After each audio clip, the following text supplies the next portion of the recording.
Los tres mosqueteros. Alejandro Dumas. Capítulo 31. Ingleses y franceses.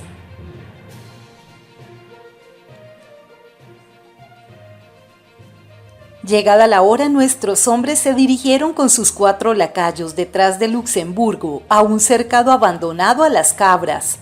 Athos dio una moneda al cabrero para que se ausentara. Los lacayos fueron encargados de hacer de centinela. Bien pronto un grupo silencioso se dirigió al mismo cercado, entró en él y se unió a los mosqueteros. Luego, según la costumbre inglesa, empezaron las presentaciones. Los ingleses eran todos personas de gran calidad. Los singulares nombres de sus adversarios fueron para ellos objeto no solo de sorpresa, sino de inquietud.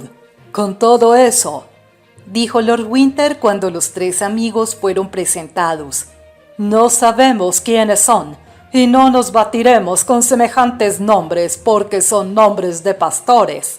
«¿Cómo supondrá, milord?», dijo Athos.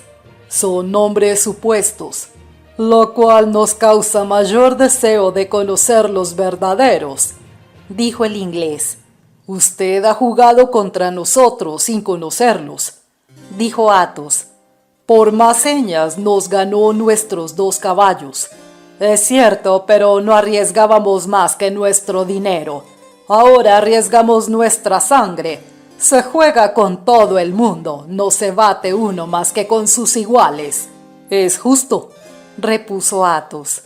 Y llevando aparte a aquel de los 4 ingleses con quien debía batirse, le dijo su nombre en voz baja. Porthos y Aramis por su parte hicieron lo mismo. «¿Le basta con eso?», dijo Athos. «¿Me encuentra bastante gran señor para hacerme la gracia de cruzar la espada conmigo?»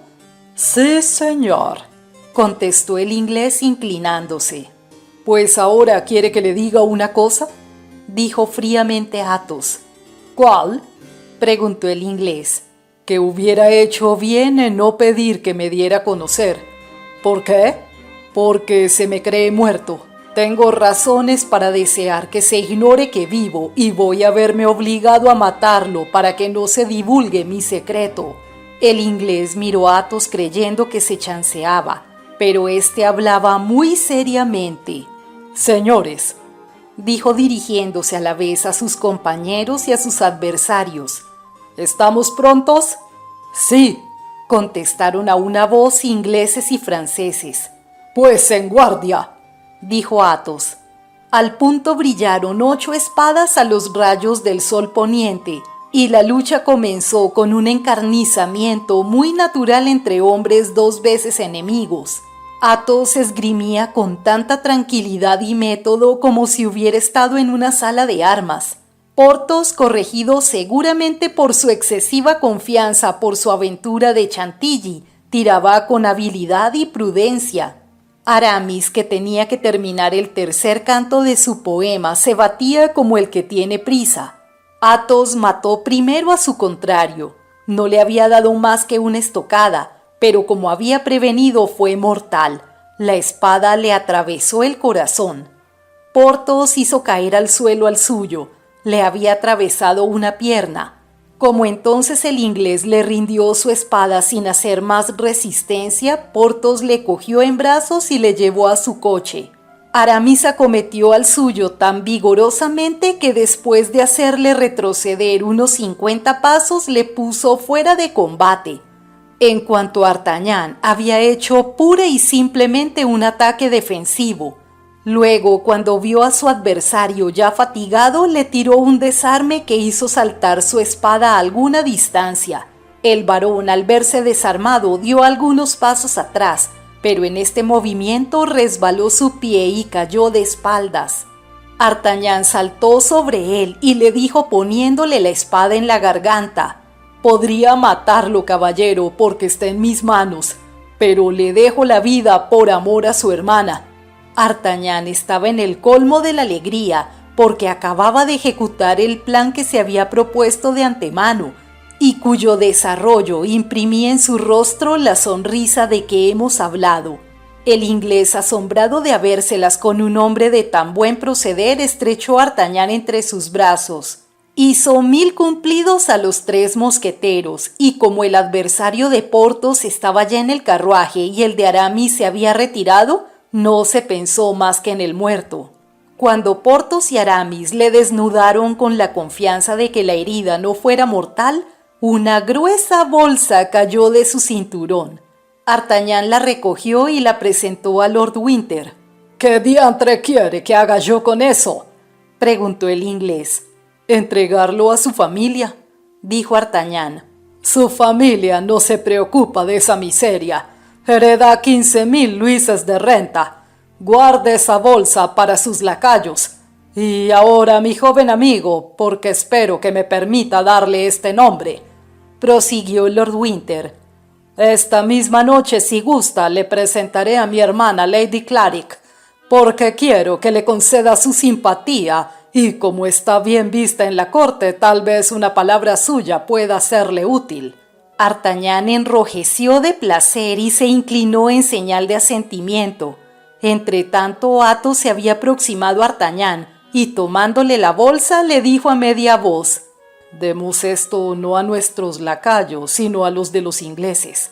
Después añadió, poniéndole en manos del cochero: «Para usted y sus compañeros». Esta distinción de maneras en un hombre tan arruinado admiró al mismo Porthos, y esta generosidad francesa comentada por Lord Winter fue muy aplaudida de todos, excepto de los señores Grimaud, Mosqueton, Planchet y Bazin. Lord Winter, al alejarse de Artagnan, le dio las señas de la casa de su hermana, que vivía en la Plaza Real número 6, entonces el barrio de moda. Además, se ofreció a ir en su busca para presentarle. Artagnan le citó en casa de Athos a las 8. Esta presentación a Milady preocupaba notablemente a nuestro gascón. Recordaba de qué modo extraño aquella mujer se había mezclado hasta entonces en su destino. Según su convicción, era un agente del cardenal, y no obstante se sentía arrastrado a ella por uno de esos sentimientos de que no sabe uno darse cuenta. Su único temor es que Milady reconociera en él al hombre de Meung y de Dubres, pues entonces sabría que era de los amigos de Treville, y por tanto que pertenecía al rey en cuerpo y alma, lo cual desde luego le haría perder una parte de sus ventajas, porque conociéndose mutuamente Milady y él, los dos jugarían a cartas vistas. Respecto a aquel comienzo de intriga entre ella y el conde de Wardes, no preocupaba gran cosa al presunto muchacho, por más que el otro fuera joven, de buena presencia, rico y favorito del cardenal. Para algo se tienen 20 años, y sobre todo para algo se ha nacido en Tarbes. Artagnan comenzó por vestirse con gran esmero. Luego fue a casa de Athos y según costumbre se lo contó todo. Athos escuchó sus proyectos, movió la cabeza y le recomendó prudencia con una especie de tristeza. «¿Cómo?», le dijo. «Acabas de perder a una mujer a quien decías buena, encantadora, perfecta, y ya corres detrás de otra». Artagnan comprendió la justicia de este reproche. «Amo a la señora Bonacieux de todo corazón», dijo, «y a Milady con la cabeza. Al hacerme presentar en su casa, trato de averiguar el papel que desempeña en la corte». «El papel que desempeña, diablo. No es difícil adivinarlo después de lo que me has dicho. Es algún agente del cardenal que te atraerá a un lazo donde perderás la cabeza». «¡Diantre! Ves las cosas muy negras». «Yo desconfío siempre de las mujeres, y sobre todo de las rubias. ¿No me has dicho que Milady es rubia?». «Lo he dicho». «Ay, mi pobre Artagnan. Mira, voy a enterarme de lo que haya y luego me alejaré de ella». «Haz lo que desees», dijo flemáticamente Athos. Lord Winter llegó a la hora convenida, pero Athos, prevenido a tiempo, pasó a la habitación inmediata. Encontró pues a Artagnan solo y como eran cerca de las 8, partieron sin detenerse. Un elegante carruaje les esperaba en la calle. y como tenía enganchados 2 magníficos caballos, les llevó en un momento a la plaza real. Milady Clary recibió gravemente a Artagnan.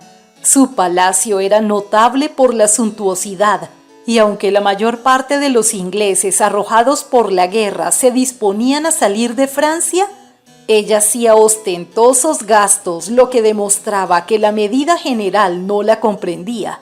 «Le presento», dijo Lord Winter a su cuñada, «a un joven caballero que ha tenido mi existencia en sus manos y que no ha querido abusar de su posición, aunque éramos 2 veces enemigos porque le había insultado y soy inglés. Dele las gracias, señora, si me precia en algo». Milady frunció ligeramente el ceño. Una nube apenas visible pasó por su frente y apareció en sus labios una sonrisa tan extraña que Artagnan, que lo advirtió todo, sintió un estremecimiento. «Sea bienvenido, caballero», dijo Milady con una voz cuya dulzura contrastaba con los síntomas del mal humor que Artagnan había sorprendido. «Porque ha adquirido hoy derechos a mi constante gratitud». El inglés se volvió entonces y contó el combate sin omitir un detalle. Milady le escuchó con la mayor atención. Sin embargo, se veía fácilmente, por más esfuerzos que hiciera para disimular sus impresiones, que aquel relato no le gustaba. La sangre le subía a la cabeza y su piececito se agitaba bajo su traje. Lord Winter no notó nada. Luego, cuando hubo concluido, se acercó a una mesa donde había sobre una bandeja una botella de vino de España. Llenó 2 copas e invitó a Artagnan a beber. Artagnan no ignoraba que es ofender a un inglés negarse a brindar con él. Se acercó a la mesa y tomó la copa. No había perdido de vista a Milady y en el espejo vio el cambio que acababa de efectuarse en su rostro.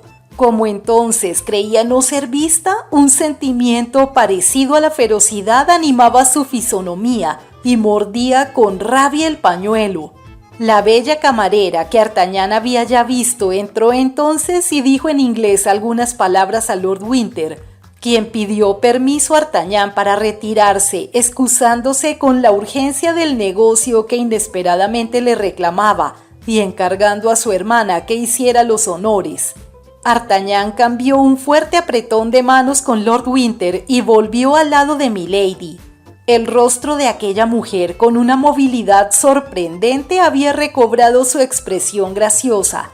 Solamente ciertas pequeñas manchas rojas diseminadas en su pañuelo demostraban que se había mordido los labios hasta hacerse sangrar. Sus labios eran encantadores, parecían de coral. La conversación se hizo más íntima. Milady parecía enteramente repuesta. Contó que Lord Winter no era más que su cuñado y no su hermano. Ella se había casado con el menor de la familia que la había dejado viuda con un niño. Aquel niño era el único heredero de Lord Winter si éste no se casaba. Todo esto permitía ver a Artagnan algo que se ocultaba bajo un velo, pero aún no distinguía lo que había debajo de aquel velo. Por lo demás, transcurrida media hora de conversación, Artagnan estaba convencido de que Milady era su compatriota. Hablaba el francés con una elegancia y una pureza que no dejaban la menor duda sobre esto. Artagnan prodigó muchas frases galantes y protestas de adhesión. Milady sonreía con benevolencia. Por fin llegó la hora de retirarse. Artagnan se despidió de Milady y salió del salón sintiéndose el más dichoso de los hombres. En la escalera encontró a la linda camarera que le rozó suavemente al pasar y, ruborizándose hasta los ojos, le pidió perdón por haberle tocado, con una voz tan dulce que el perdón le fue inmediatamente otorgado. Artagnan volvió al día siguiente y fue mejor recibido que el anterior. Lord Winter no estaba en casa y Milady le recibió. Pareció tomar gran interés por él. Le preguntó de dónde era, quiénes eran sus amigos y si había pensado alguna vez en ingresar al servicio del cardenal. Artagnan, que como sabemos era muy prudente para ser un mozo de 20 años, recordó sus dudas sobre Milady. Le hizo un gran elogio a su eminencia y le dijo que no hubiera dejado de entrar en los guardias del cardenal en vez de entrar en los del rey si hubiera conocido, por ejemplo, al señor Cavois en lugar de conocer a Treville. Milady cambió de conversación con gran naturalidad y preguntó a Artagnan con indiferencia si había estado en Inglaterra. Artagnan respondió que había sido enviado allí por Treville para tratar de una remonta de caballos y que había traído 4 en calidad de muestra. Milady en el curso de la conversación se mordió 2 o 3 veces los labios. Se las sabía con un mozo muy ladino.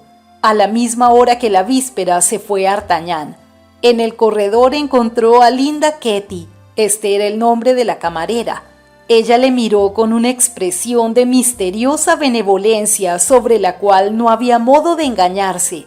Pero Artagnan, preocupado por el ama, no observó absolutamente nada. Artagnan volvió al día siguiente y al otro a casa de Milady, consiguiendo cada vez una acogida más benévola.